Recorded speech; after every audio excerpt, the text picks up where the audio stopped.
de la mañana con 5 minutos. ¿Cómo están, amigos? Muy buenos días. Bienvenidos a una nueva edición de Ampliación de Noticias Trujillo, aquí en RPP, la voz de todo el Perú. Hoy estamos 29 de julio, celebrando todavía las fiestas patrias, ¿no? 28 y 29 de julio, feriado por fiestas patrias.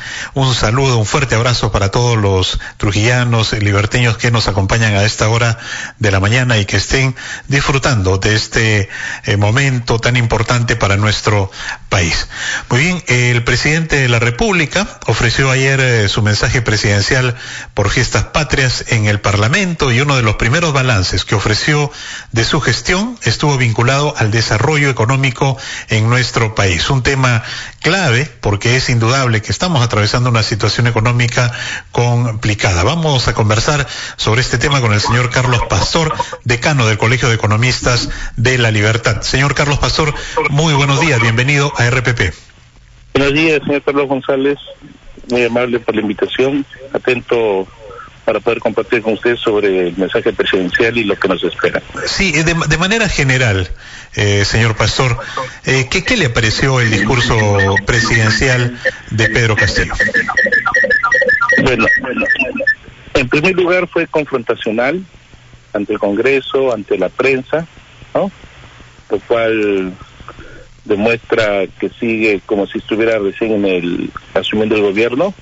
Estuvo con sus aliados nuevamente de Perú Libre y lo de la célula parlamentaria del Magisterio, y lo que habló simplemente fue como si un representante de un pliego de un ministerio estuviera dando un informe, que es algo continuo, lo mismo de siempre, ¿no? Y lo único que llamó la atención es la implementación de más subsidios, ¿no? Como esto lo de pensión 65, que lo va a bajar a 60 ahora, y piensa llegar a 400 soles, ¿no? Una estrategia clásica para poder, entre comillas, decir que se está combatiendo con la pobreza, pero con el enfoque de la pobreza monetaria, ¿no? Teniendo en cuenta, pues, que se considera pobre, ¿no?, a aquellas personas que tienen un ingreso mayor a 378 soles. Entonces, cuestión de cifras y números y de querer engañar en sí, ¿no?, a los que no conocen sobre economía. Sí, y efectivamente, el presidente de la República dijo ayer que el Perú es el país que más ha crecido en la región, ¿no?, que hay resultados positivos, pero que no se difunden sus logros. ¿Qué tan real es esto, señor Carlos Pastor? Mire, es como si yo, por ejemplo, estuviera comparando a la Caja Trujillo con el Banco de Crédito, el Banco Continental, ¿no?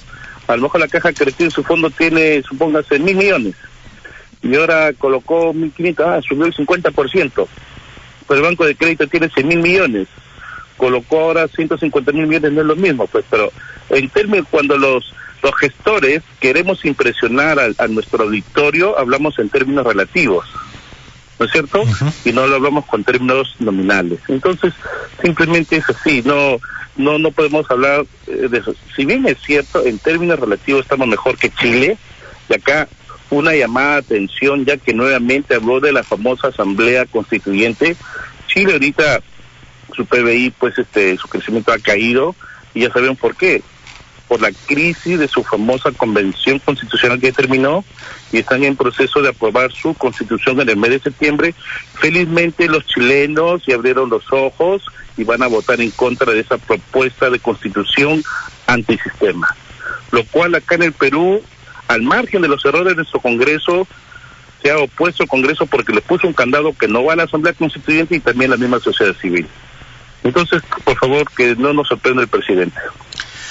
También se ha referido a la situación de pobreza de los peruanos, ¿no? Y ha indicado que 1.260.000 ciudadanos son menos pobres, y que también han salido de la extrema pobreza 309.000 peruanos y peruanas. ¿Esta cifra concuerda con la realidad? Porque constantemente nosotros escuchamos por voz de los especialistas, ¿no?, que estamos en una situación, en una crisis económica en nuestro país que está bastante complicada y que la están pasando mal porque hay aumento de precios, y las personas, las familias, ya no les alcanza el presupuesto familiar para comprar los productos necesarios para llevar a su casa. Así es. Mire, el año pasado la pobreza del Perú fue el 25.9%, y se estima que para este año aumenta el 27.9% ante la situación que estamos viviendo. O sea, el presidente y los analistas o los que son del gobierno en general se manejan ahora la pobreza monetaria. Entonces, en full subsidio, si yo ahorita subsidio, por ejemplo, tengo una base de datos que tengo 300.000 personas con pensión 65 y que ellos están recibiendo más de 200 soles, ya no son pobres extremos, sino son pobres no extremos. Entonces eso es un engaño, muchachos. He analizado un estudio que hizo el Banco Central de Reserva por un experto en pobreza, y vemos que la pobreza monetaria, ¿no?, está manteniendo en algo del 30%, ha bajado por supuesto un poco ahora en este tiempo, gracias a los subsidios, pero hay dos tipos de pobreza que no se están analizando y se dejan de lado, que es la pobreza multidimensional, donde se toman más de 16 variables, ¿no?, como educación, salud, servicios, en general, donde la pobreza multidimensional está en 36.8%. Y en base al análisis que antes se hacía de la pobreza, con la no satisfacción de tres necesidades básicas, está en el 17%, ¿no? O sea, luz, agua, teléfono. Entonces, el presidente, si bien cierto, ha anunciado más agua, más luz, pero no se ve. Vamos acá a los Cerros de la Esperanza, vamos al Ande peruano, no hay nada. Entonces, son buenos deseos, que lo dicen todos, pero no está diciendo cómo lo va a hacer. Eso es lo que falta. Y me faltó escuchar ahí al ministro de Economía. ¿Dónde está el ministro de Economía? No lo conocemos. ¿Dónde está? ¿Por qué lo tienen escondido? Habla el ministro de Cultura, habla otros ministros que no conocen nada de economía, y el ministro de Economía, que debe liderar toda esta situación, lo tienen no sé dónde. Y que debería salir y explicar con claridad realmente los indicadores que de manera objetiva tenemos en nuestro país, ¿no? Porque también el presidente Carlos Pastor dijo ayer que se han recuperado los niveles de empleo, ¿no? Que superan los 5.5 millones de nuevos puestos de trabajo. Bueno, pero hay que tener en cuenta que venimos también de 2 años de pandemia, que mucha gente perdió su trabajo y estamos solamente en un proceso de recuperación. No es que se hayan incorporado nuevos empleos. Así es. Por ejemplo, el 2021 cerramos, según el Banco Central, cerramos con una tasa de desempleo del 7.8%, y a junio de este año estamos en 6.8%, o sea, se ha bajado un punto, ¿no? Eso quiere decir, pues, que siempre se crece un punto el empleo cuando el PBI crece más del 3%, ¿no? Es cierto, o sea, el PBI ha crecido con respecto a los años anteriores que se dio crisis, pero no gracias al gobierno, sino gracias a la inversión privada. Hay que tener en cuenta acá lo siguiente, ¿no? En la PEA tenemos un promedio de 5.500.000 personas, y de ellas están ocupadas 5.088.000. Pero hay que tener en cuenta, y acá llamo la atención, su empleados 2.242.000, o sea, gente que tiene un trabajo precario, ¿no? Y de ellos, de esos 5 millones, 3.300.000 son microempresarios. Y yo pregunto, ¿qué se está haciendo por los microempresarios? Aquellos que tienen la represión tanto del gobierno nacional, a través de la SUNAT, a través de los gobiernos locales, a través del Serenazgo, a través de tantas otras, que corretean a los pobres, quizás comerciantes informales, que requieren un apoyo y una cultura ante esta situación de crisis, que no hay empleo y tienen que salir a trabajar, y también por parte del gobierno regional. O sea, para mí hay un desgobierno en cuanto a lo que es la micro y pequeña empresa, y es competencia tanto del gobierno nacional, gobierno regional y gobierno local. Los 3 niveles no están haciendo nada, y se lo digo con todo respeto y con toda franqueza. Ahora, uno de los temas que también le ha merecido incluso un punto aparte ha sido el destrabe del proyecto Chavimochic, ¿no?, de este importante proyecto de irrigación en la región La Libertad, y ha puesto como fecha límite en agosto, ¿no? Ya se deben iniciar las operaciones para la reconstrucción de la tercera etapa. Sin embargo, pero hace 2 o 3 días se anunció que se había prolongado por 30 días más, ¿no? La firma de la adenda. Acá parece que no hay cifras precisas. Lamentablemente parece que el presidente le han pasado el informe, porque todos los sectores y todos los pliegos dan sus informes a los sectores mensualmente. Parece que al presidente le han pasado un informe pasado, del mes antepasado, o como para cambiar de ministro, parece que no se han actualizado. Pienso que ahí al ministro de Agricultura le van a jalar la oreja por haber dado una información correcta. Lo que pasa, mire, estimado amigo González, El presidente está hablando de cosas pasadas. Viene a inaugurar acá la quebrada de San Ildefonso y León, ¿no? Como si fuera de él. Esto está atrasado hace 5 años. Viene a hablar de cosas del pasado. Él tiene que hablar ya de cosas propias de lo que él va a hacer en su gobierno, lo que va, algo de impacto, hasta ahorita no hay. Chavimochi, nosotros los economistas y todos los gremios profesionales hemos exigido que eso debería estar ya destrabado en el mes de junio. Mire, ya pasó. Exacto. Y nadie se sigue ampliando, y ahora con la amenaza de buscar, quizás se destrabe y se busque quizá un nuevo inversionista, o solamente se termine con palos redondos. Y la tercera etapa, ¿qué pasa con la tercera etapa? A nosotros nos interesa la tercera etapa. El presidente ayer habló de Chavimochi, habló de hasta Moche, ¿no? Pero la tercera etapa es ¿hasta dónde? Hasta el Valle Chicama. Entonces, por favor, acá los liberteños tenemos que exigir Chavimochi, no solamente palos redondos, sino tercera etapa. Y para eso tienen que cumplir con algo que todavía está en litigio, mi estimado Pedro González, las 16.000 hectáreas. Si el gobierno no soluciona el problema de las 16.000 hectáreas, que estaba en litigio y que por supuesto es privado, corresponde a Agro Casagrande, ¿no? Eso no va a tener solución. Se tiene que solucionar ese problema de las 16.000 hectáreas que se requiere para la tercera etapa. Por eso ellos no hablan de la tercera etapa, porque todavía hay ese inconveniente y solamente se están cerrando en palo redondo.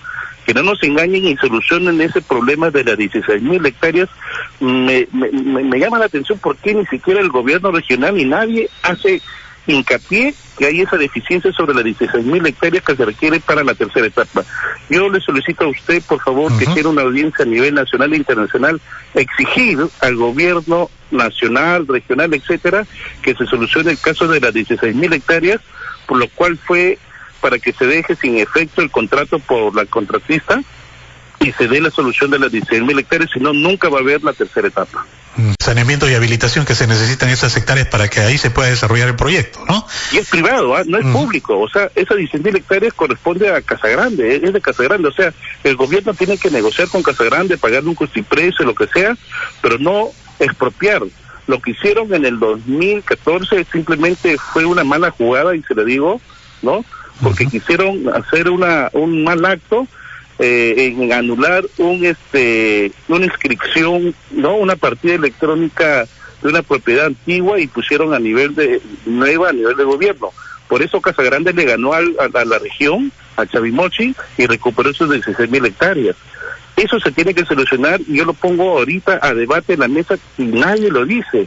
Por favor, señores del gobierno regional, señores de Chavimochi y señores del Minairi, solucionen esas 16.000 hectáreas. No es un terreno público, es un terreno privado, y si eso no se soluciona, la tercera etapa no va.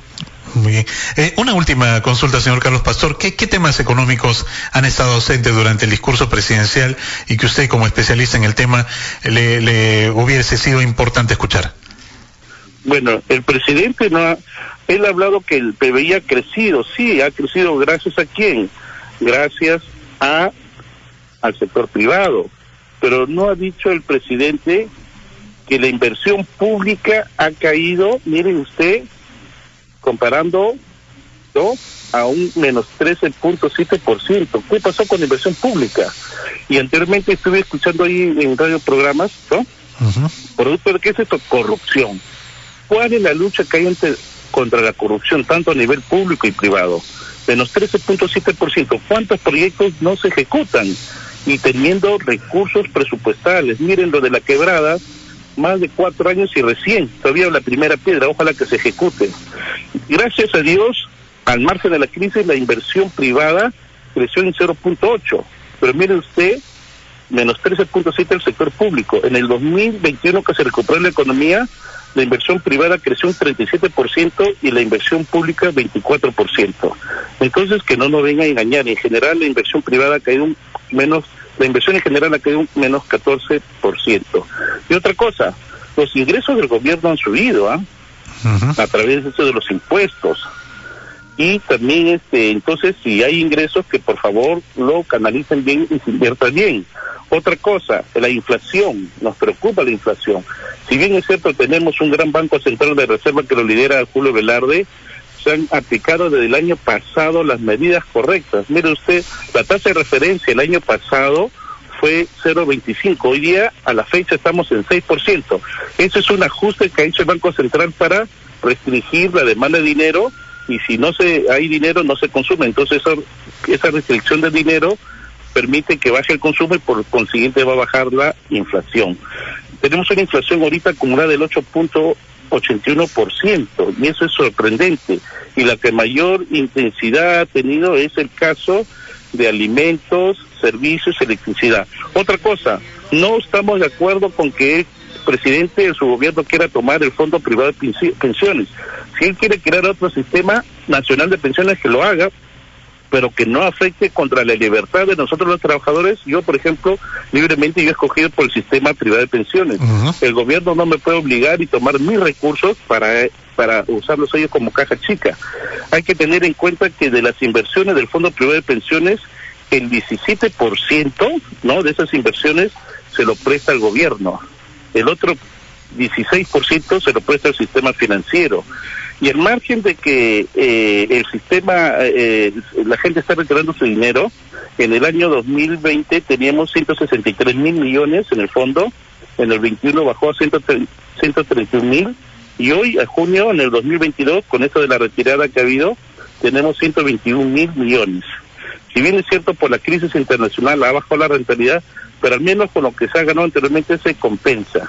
Pero sí, el número de afiliados ha crecido al margen de la situación.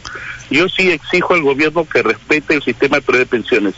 Si el gobierno, a través de sus lobbies, porque usted sabe que los grandes lobbies nacionales que aprueban estos proyectos son financiados de afuera.